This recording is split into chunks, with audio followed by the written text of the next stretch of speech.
Oh my God. It's Sunday today, guys. Church day dahil wala tayong mga pasok. O, diba?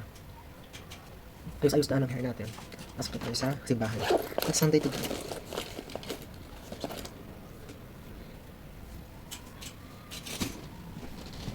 Ayun ang aking friend na kasama ko, diba? Yung mga maganda. So guys, bye-bye muna for now guys. At pupunta muna tayo na simbahan. Magsisimba muna tayo.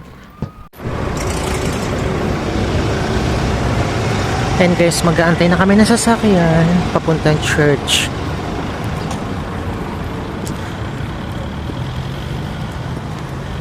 Ito yung simbahan guys sa pagsimbahan namin.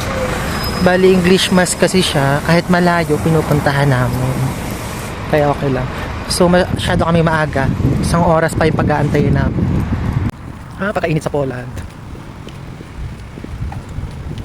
Papunta na kami sa church. So ayan.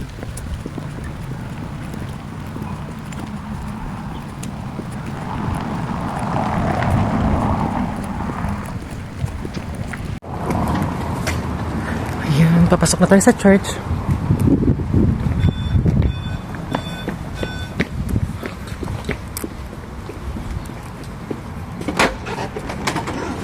Ayan, nandito na tayo guys.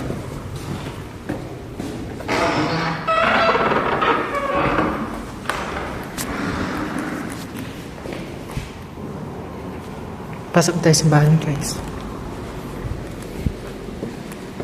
Dito na tayo. Simbahan.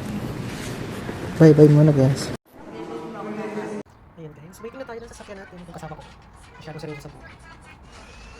Ilang minutes na, mga 5 minutes na, darating yung sasakyan. Dali kami ng church. Bye-bye guys.